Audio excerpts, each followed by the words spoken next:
మతాలకు అతీతంగా జనం మెచ్చిన నేత వంగివిటి రంగ. కానీ ఆయన్ను ఒక కులానికి ఆపాదించడంపై ఇప్పటికీ ఆయన అభిమానులు జీర్ణించుకోలేని పరిస్థితి. రంగ వారసుడిగా వచ్చిన రాధ తనదైన ముద్ర వేశారు. సౌమ్యుడిగా ఓర్పు ఉన్న వ్యక్తిగా ప్రజల మనిషికి మంచి గుర్తింపు తెచ్చుకున్నారు. ప్రస్తుతానికి అయితే రాధ టీడీపీలోనే ఉన్నారు. అలాంటి వంగవీటి రాధకు టీడీపీ ఏం చెబుతోంది? ఎమ్మెల్సీ ఇచ్చి మంత్రిగా చేసుకుంటారా? లోకేష్తో రాధా భేటీ రాజకీయ వర్గాలు ఆసక్తిని రేపుతుంది. ఇది అంశంపై మరింత సమాచారం మా మేనేజింగ్ డైరెక్టర్ రాజేంద్ర అందజేస్తారు. ఆంధ్రప్రదేశ్ రాజకీయాల్లో వంగవీటి రంగ, ఆయన పేరు ఇప్పటికీ మర్చిపోలేనటువంటి ముద్ర వేసినటువంటి నాయకుడు. అలాగే ఆయన సామాజిక వర్గానికి సంబంధించినటువంటి నాయకుడిగా భావించటం అంత పొరపాటు ఇంకొకటి లేదు అన్నది మాత్రం సత్యం. అనేక మంది అనేక కష్టాల కొద్దీ ఆయన కలిసినప్పుడు ఊరటగా, తోడుగా, బాధ్యతగా ఆ సమస్యలు పరిష్కరించే నాయకుడిగా, ప్రజానాయకుడిగా రంగాకున్నటువంటి ముద్ర, చరిత్ర, అలాగే గౌరవం, గుర్తింపు ఇప్పటికీ మర్చిపోలేనటువంటి ప్రజానీకం ఆంధ్రప్రదేశ్లో లక్షలాది మంది ఉన్నారు. కానీ ఆయనకు ఒక కులముద్ర వేయటం జరిగింది. అది ఎవరు వేశారన్నది అప్రస్తుతం. కానీ కేవలం ఆ సామాజిక వర్గానికి సంబంధించినటువంటి ఏకైక నాయకుడిగా మాట్లాడడం మాత్రం ఐ డోంట్ థింక్ సో, అంత కరెక్ట్ కాదేమో. సరే, ఆయన అధ్యాయం అత్యంత బాధాకరంగా ముగిసింది. దారుణమైనటువంటి హత్య కావింపబడ్డ రంగ ఇవాళకి కూడా జనం గుండెల్లో చనిపోయిన తర్వాత కూడా ఉన్నాడు అన్నది మాత్రం కాదనలేనటువంటి సత్యం. ఆయన భార్యగా కూడా ఆమె కూడా రాజకీయాల్లో రాణించటం, ఎమ్మెల్యేగా నిలబడటం, గెలవటం, ప్రజా జీవితంలో భాగం అవ్వటం, రత్నకుమారికి ఉన్నటువంటి ఒక సాఫ్ట్ పేరు ఇప్పటికీ గుర్తు చేసుకుంటారు విజయవాడ నియోజకవర్గ ప్రజలు.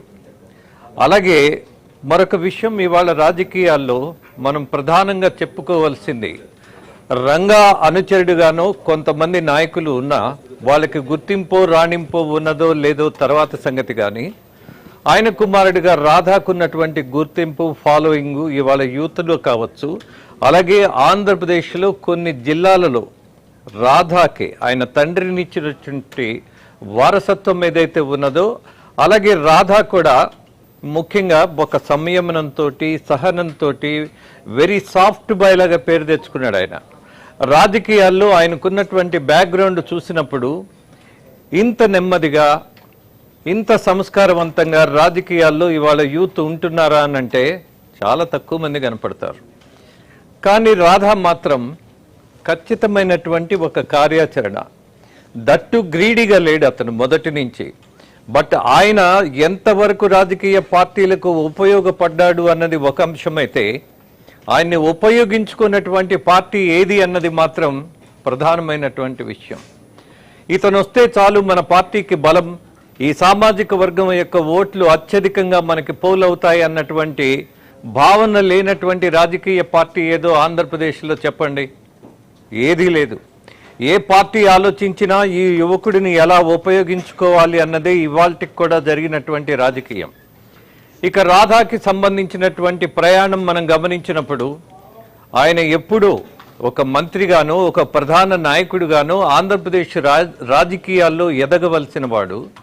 ఆఫ్ కోర్స్ మరి ఈయన తగ్గి కొంత అణకువతో ఉన్నటువంటి రాజకీయం నడపడం వల్లే వెనుకబడ్డా? లేదు, ఆయనకున్నటువంటి ఒక సంస్కారమో, ఒక సహనమో ఆయన ఎప్పుడు వెనక సీట్లోనే కూర్చోబెట్టిందా? ఉపయోగించుకోవటం బాగా తెలివితేటలు ఉన్నటువంటి రాజకీయ పార్టీలు ఇతన్ని కేవలం ఉపయోగించుకోవడం వరకే ఆలోచన చేసి వదిలేశారా? ఇవన్నీ చర్చనీయాంశాలే. ఇవాళ మళ్ళీ టీడీపీ పార్టీలో ఆయనకి ప్రధానమైనటువంటి బాధ్యతలు ఏవైనా అప్పచెప్తారా? ఇప్పుడా? ఆ ప్రశ్న ఎప్పుడో జరగవలసింది. ఎన్నికలకు ముందు అతన్ని నిలబెడతారు, అలాగే ఆయన ఖచ్చితంగా గెలిచి మంత్రి అవుతాడు అన్నటువంటి ఒక ప్రచారం చేశారు. మంత్రి అవ్వడమేమో తర్వాత సంగతి. ఈ ఎమ్మెల్యే కూడా కానివ్వనటువంటి పరిస్థితి ఆ రాజకీయం చూసాం. మరి ఇవాళ ఎమ్మెల్సీ ఇస్తే సరిపోతుందా? ఎమ్మెల్సీ ఆయన స్థాయికి తగినటువంటి పదవి, బాధ్యత. ఎప్పుడు రాధా ఒకటే చెప్తాడు, నాకు పదవి కంటే జనాలకు సంబంధించినటువంటి సమస్యల మీద పోట్లాడేటటువంటి నాయకుడిగా ఉండటమే ఇష్టము అని. కానీ ఇక్కడ రాజకీయ పార్టీలు అతన్ని వాడుకున్నంతగా అతనికి మాత్రం ఉపయోగపడలే. అతని ప్రగతి కోసం, అతని భవిష్యత్తు కోసం ఎక్కడా ఏ పార్టీ ప్రయత్నించినట్టుగా మాత్రం కనపడలా. ఇదైతే వాస్తవమే. మరి ఇవాళ టీడీపీ పార్టీ ఏదైనా ఒక ప్రధానమైనటువంటి బాధ్యత ఇవ్వబోతోందా? ఇది ఈ చర్చ ఎందుకు వస్తోంది అని అంటే, యువ నాయకుడు, టీడీపీ యువ నాయకుడిగా ఉన్నటువంటి లోకేష్ని కలవడం, లోకేష్ అలాగే రాధాని కలవడం, ఈ రెండిట్లో ఉన్నటువంటి ఒక భావ సారూప్యత ఉన్నది. ఎవరికి ఎవరు సహాయపడబోతున్నారు, ఎవరు ఎవరిని ప్రోత్సహించబోతున్నారు, ఎవరు ఏ బాధ్యతలు తీసుకొని ఆ బాధ్యతను ముందుకు తీసుకెళ్ళగలిగేటువంటి ప్రయత్నంలో ఇవాళ రాధాకి ఇవ్వబోతున్నటువంటి బాధ్యత ఏంటి, ప్రాధాన్యత ఏంటి, ఎన్నికలు అయిన తర్వాత వీలైన వెంటనే ఆయనకి ప్రోత్సాహం ఉంటుందని భావించారు. అలాగే ఎమ్మెల్సీ పదవి ఇచ్చి మంత్రి కూడా ఇస్తారేమో అన్నటువంటి ఊహాగానాలు కూడా నడిచాయి. ఆంధ్రప్రదేశ్ రాజకీయాల్లో కాపు వర్గం అత్యంత బలీయమైనటువంటి ప్రభావితం చేయగలిగినటువంటి ఒక సామాజిక వర్గమైనప్పుడు, ఆ సామాజిక వర్గానికి నాయకుడిగా ఇవాళ రాధాని మనం చెప్పుకుంటున్నప్పుడు, అలాగే ఏ జిల్లాకు వెళ్ళినా ఆంధ్రప్రదేశ్లో ఆయనకు సంబంధించినటువంటి క్యాడర్ ఒకటి మాత్రం స్పష్టంగా ఉన్నది అన్నటువంటి సంకేతాలు వచ్చిన తర్వాత ఇవాళ కూటమి ప్రభుత్వంలో అదే రాధాకి ఎలాంటి ప్రాధాన్యత ఇవ్వబోతున్నారు అన్నది ఒక సందేహాస్పదమైనటువంటి విషయంగా ఇవాల్టి వరకు కూడా నడుస్తూనే ఉంది. కానీ ఇవాళ లోకేష్ అండ్ రాధ ఈ సమావేశంలో తీసుకోబోయేటటువంటి నిర్ణయాలు ఏముండబోతున్నాయి? ఇవాల్టికైనా రాధాను గుర్తించి తన గౌరవాన్ని పెంచేటటువంటిది, అలాగే తను బాధ్యతగా నిలబడినటువంటి రాజకీయాన్ని ప్రోత్సహిస్తున్నటువంటి ఒక బాధ్యత కలిగినటువంటి రాజకీయ పార్టీగా, కూటమిగా, అలాగే టీడీపీ పార్టీగా, టీడీపీ నాయకుడిగా లోకేష్ కలిసిన తర్వాత వచ్చే పరిణామాలు ఏంటి అని జనం ఉత్సుకతతో ఎదురు చూస్తున్నారు. అలాగే రంగా కుటుంబానికి ఇవాల్టికి కూడా ఒక విధేయతగా, ఒక కృతజ్ఞతగా, ఒక మర్యాద పూర్వకమైనటువంటి సెక్షన్ ఆఫ్ పీపుల్ చాలా మంది ఉన్నారు. కారణం ఒకటే, రంగా లేనివాడి కోసం నిలబడ్డాడు అన్నటువంటి పేరున్నది. ఆయన హత్య దురాగతంగా, దుర్మార్గంగా, చాలా దారుణమైనటువంటి పరిస్థితుల్లో అడ్డంగా బాంబులతో చంపేసినటువంటి సంఘటన ఇవాళ చాలా మంది మనసుల్లో ముద్ర పడిపోయే ఉంది.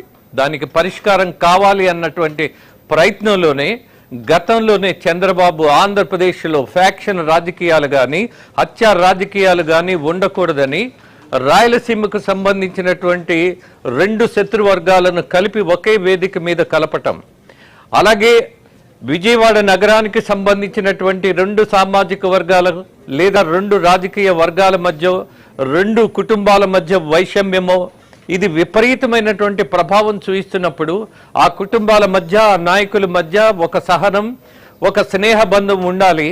అలాగే ఈ వైరుధ్యమైనటువంటి పరిస్థితుల్లో స్నేహబంధం ముందుకు రావాలి.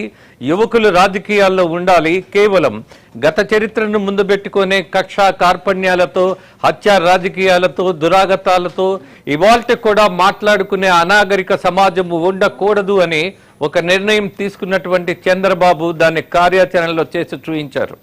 కానీ దాని ఫలితం ఆ కుటుంబాలకు ఏమొచ్చిందో తెలియదు. కానీ ఇవాళ ప్రస్తుతాంశంలో ఆ నాయకులకు మనం ఏం మర్యాద ఇవ్వబోతున్నాం? చంద్రబాబు నాయుడు మాటను గౌరవించి చక్కగా ఒక బుద్ధిమంతుడిగా రాజకీయాల్లో రాణించాలన్నటువంటి ప్రయత్నంలో ముందుకొచ్చినటువంటి రాధాకు ఇవాళ దక్కబోయే గౌరవం ఏంటి? అలాగే ఆయన ప్రతిష్టను పెంచేటటువంటి నిర్ణయం ఏంటి? అలాగే ఆయన సంయమనానికి, సహనానికి, సంస్కారానికి ఇవాళ కూటమి ప్రభుత్వం కానీ, టీడీపీ ప్రభుత్వం కానీ ఇవ్వబోయే గుర్తింపు ఏంటి? చూద్దాం.